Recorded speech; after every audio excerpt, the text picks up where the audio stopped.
三房新盤單位冇露台、冇工作平台，咁呢一種開則究竟係實用咗，抑或係難擺家私咗呢？咁今日咧，我哋嚟到長實旗下嘅 Blue Coast 啦，驗收一個700幾尺嘅三房單位。咁除咗會睇佢嘅裝修質素之外啦，都會睇下佢嘅開則同一般嘅新樓有咩唔同㗎。嗱，如果你都仲未訂閱28 House 嘅 YouTube Channel，就記得 subscribe 同埋撳埋隔離個鐘仔啦。黃竹坑係近年新盤供應嘅重點地區。站頂上蓋一共有6期，加埋提供超過4800伙。今次參觀嘅係第3期 Blue Coast， 由長實同港鐵合作發展，提供1200個單位，係規模最大嘅一期。不過就只有180個車位，平均每6.4戶分一個。咁至於戶型方面，成個項目涵蓋2房到4房間隔。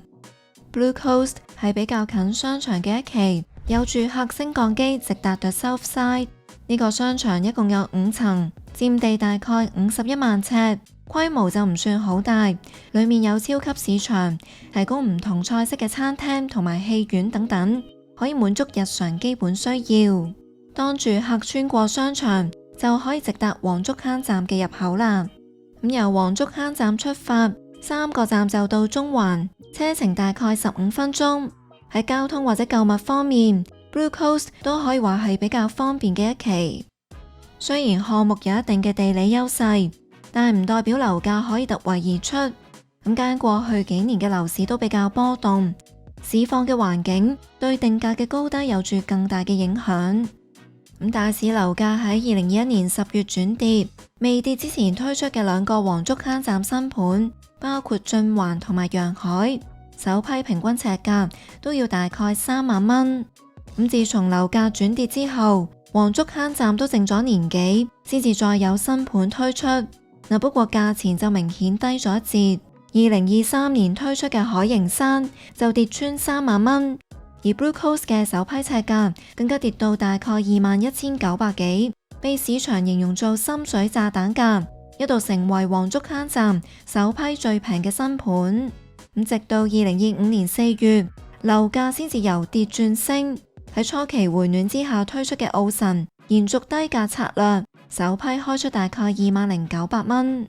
去到今年推出嘅 Deepwater South， 先至見翻大概5年前嘅尺價水平，首批開出大概29,000蚊。睇翻今集參觀嘅 Blue Coast 啦，住宅部分可以分做2期，驗收單位嚟自 Blue Coast 2， 一共有2座。加埋提供558伙。根據我哋嘅28 House App， 截到7月8號，項目已經接近沽清。驗收單位係嚟自3座低層，屬於3房1套連住密室加廁所嘅間隔，實用面積有718尺。業主喺2025年3月以大概1594萬買入單位，維翻每一尺大概22,000幾蚊。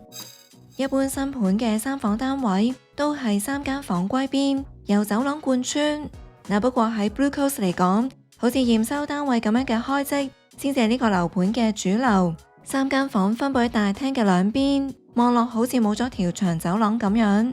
但係仔細一睇，除咗入門口嗰條走廊之外，主人房入面仲有一條。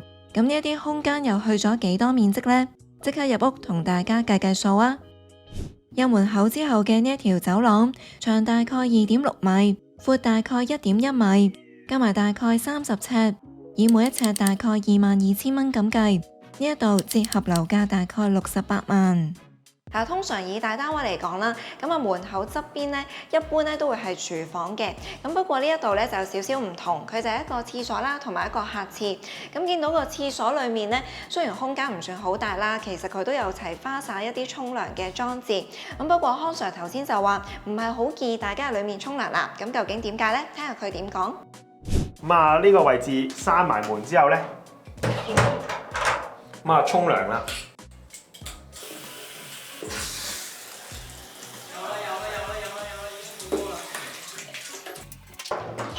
所以如果咧你話喺呢個位置咧，沖涼嘅時候咧就要留意下啦，因為一沖涼呢啲水就會沿住呢個門框邊慢慢滲到出嚟，咁啊會令到個木地板咧係會有沾濕嘅情況。如果長期啲木地板咧係沾濕嘅話咧，就會容易有發黑發脹。咁所以呢個位置咧，我哋就建議咧就唔好沖涼啦。咁啊，因為隔離就係個廁所啦。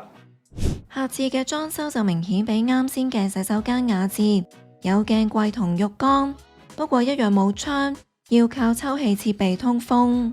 咁至於裝修問題方面啦，兩個浴室同樣都有磚崩花、夾口有窿呢一啲嘅情況。出返嚟大廳睇下啦，唔計入門口之後嘅走廊位，加埋有大概190尺，可以明確區分出客飯兩廳。咁大廳咧就係一個女字廳嘅設計啦，我而家企緊呢個位置咧就係飯廳嚟嘅，咁估計呢個空間咧都夠擺到張4至6人嘅餐台。咁至於嚟到客廳呢一度啦，個梳化同電視機要點樣擺位咧，都會視乎業主咧要唔要做掛牆電視啦。咁因為如果要嘅話咧，其實主要咧就係得呢邊牆身可以做掛牆電視啦。咁但係如果唔需要嘅話咧，其實我自己覺得咧個梳化擺呢邊就會比較好，因為望出嚟個景觀咧就會比較開揚一啲。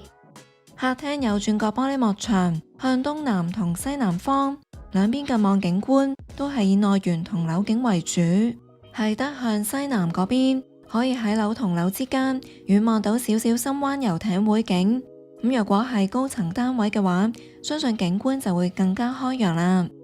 而樓盤點解會出現呢一種奇蹟？估計都係因為要就翻個景。Blue Coast 雖然話係最近港鐵站嘅期數之一，但大部分位置都俾其他期數包圍，同時亦都係海景單位比例比較低嘅一期。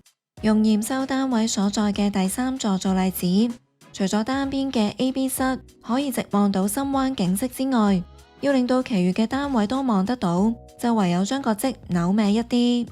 咁只要客廳有多幅向深灣方向嘅玻璃幕牆，當單位樓層去到一定嘅高度，就有機會望到海景啦。否則嘅話，得返向東南方嘅玻璃幕牆，大廳嘅視野就只會得返對面座數嘅樓景。不過呢一種開式就會令到入門口位置多咗條走廊，而且大廳都會扭成女字形，全層咁睇，成個樓盤就好似一隻龍蝦咁樣。增加出嚟嘅玻璃窗雖然可以提供到多一個上景角度，咁但係就未必可以加強到通風啦。咁啊呢度咧，佢哋呢隻叫做維修窗啦。咁啊，你會見到有2個窗鎖位喺度，咁啊係要用掟先開到㗎。好，等我又試下先。好，應該咁樣扭埋先。係啦，2隻垂直咧就可以開，跟住推出去。好啦，但係佢呢隻，咦，係咪冇得落實㗎？呢隻咧佢冇得固定，所以如果你話一大風少少咧，有機會會自動崩埋，咁啊，所以有啲危險，所以呢啲位置要小心啲用啦。而玻璃都係其中一個失分比較多嘅地方，有污漬同埋漏風呢一啲嘅裝修問題。跟住落嚟，轉睇下睡房啦。3間房分佈喺大廳嘅左右兩邊。咁有一間喺我左手邊啦，有2間就喺我右手邊。咁我哋而家先睇咗比較近廚房嘅嗰間客房先。嗱，雖然話係客房啦，但係其實呢一間房嗰個窗門位咧，佢就係追平翻隔離客廳嗰個玻璃幕牆嘅，咁就唔會話好似另外2間房咁樣凹咗入去啦，喺個佈局上。咁所以變相咧，其實佢嗰個視野咧都會係比較闊落開揚一啲。客房向東南方，啱啱好望翻屋苑2座之間嘅缺口。不過後面有進環一啲其他期數嘅樓盤，所以外望景觀亦都係以樓景同內園為主。呢一間客房有大概54尺，大過一般新盤客房嘅45尺。除咗部分牆身同天花唔平滑，玻璃同樣發現到有污漬嘅問題。咁睇完呢間客房啦，我哋過埋客廳另外嗰邊。咁我哋而家睇埋主人套房啦。入到嚟咧就會見到一個主人套廁啦。咁啱先康 Sir 驗樓嘅時候咧就話發現到啲小生物喎。咁究竟係啲咩咧？聽下佢講啦。咁啊嚟到廁所嘅位置咧，啱啱我哋一入去咧，其實就發現咗有個好大嘅生物喺度啦。咁啊呢個樓盤咧，其實始終佢係錯立喺商場入面。咁啊商場就容易有食肆啦。咁同埋因為呢個單位咧，其實佢係低層單位，咁啊會容易咧都會有啲昆蟲咧係上到嚟嘅。咁所以業主咧要留意下呢啲嘅清潔啦。呢一隻角落生物亦都拉低咗整潔分，去到得返25分。連埋主人房呢一個套廁，成間屋一共有3個廁所。對於部分買家嚟講，可能都會覺得嘥咗啲地方。咁我自己就覺得大門側邊嘅洗手間作用就唔係咁大啦。一嚟空間都比較細，比較難沖到涼；二嚟側邊都有個客廁，咁或者將呢一個洗手間轉返做儲物室，仲更加實際。睇返主人套廁啦，冇窗，配備其實同客廁嘅差唔多。同樣有浴缸，因為單位嘅開積扭歪咗一啲，咁所以套廁其中一邊嘅牆身就唔平直，要靠洗手盆相連嘅台面同埋下面嘅櫃體嚟到做翻修飾。而主人房入面亦都會多咗一條大概25尺嘅走廊，價值大概56萬，連埋大門嗰條，加埋佔咗大概55尺，相當於一間客房咁大，合共價值大概124萬。主人房入面嘅走廊闊度得大概90厘米，都好難偷位做櫃。好在剩低嘅空間都幾四正，唔計走廊嘅話，都有大概96尺，而且已經預留咗凹位擺衣櫃，估計擺完睡床之後，都仲可以3邊落床。主人房同客廳一樣向東南，但係就冇做到玻璃幕牆，相信係因為對出有冷氣機平台，擺咗啲散熱器喺度。咦，康 Sir 啊，我見到咧佢連房咧都用千秋窗嘅設計啦，咁都比較少見一啲。同埋因為呢啲窗咧通常都比較難開噶嘛，咁我試下呢一隻係咪先？咁啊呢隻咧，你會見到其實都好大隻嘅，咁啊你陣間閂嘅時候要小心啲喎。好。而家棘咗啦，開到盡噶啦。不過就而家我個問題咧就係、我唔知點樣閂翻喎，呢個距離好遙遠喎。咁啊，你會見到咧，其實你而家隻手咧係掂唔到啦。咁啊，你會見到佢左手邊同埋右手邊咧有個手柄喺度。咁啊，你可以輕輕拉一拉佢先。係向外。首先你要向內 lock 翻實嘅窗。係。係啦，跟住佢而家固定咗啦。咁啊，你要再推翻出去，再閂。可以練大力啊！呢、個係啊，你日日咁樣開閂咧，其實都應該練到大隻㗎啦。咁如果唔想咁辛苦，又開又閂呢一隻千秋窗，其實側邊都有隻閂窗可以打開通風㗎。咁嚟到最後一間房啦，就喺主人房側邊，大概54尺，同樣都係冇玻璃幕牆㗎。因為啱先講過嘅冷氣機平台，其實係由主人房一直延伸過到嚟呢一間房。咁我自己覺得冇玻璃幕牆其中一個好處就係啲家私可以黐住牆身擺啦，用盡每處空間。不過都有機會減低採光度，尤其隻窗唔大嗰陣，就好似呢一間房咁樣，因為窗門側邊嘅牆身正正係同大廳相連嘅主力牆，變相就要縮細隻窗嘅面積啦。再加上樓盤嘅龍蝦式設計，大廈呈鋸齒狀，令到部分睡房喺佈局上凹咗入去，亦都令到光線更加難透入屋裏面。睇返呢一間房嘅裝修問題啦，主要嚟自平台嘅位置，例如有室外冷氣機外冚凹咗，冷氣機網有凹，平台有垃圾等等。3間房都已經睇晒㗎啦，最後一齊睇埋廚房啦。廚房咧就喺飯廳呢邊入嘅，咁我哋而家入去睇下啦。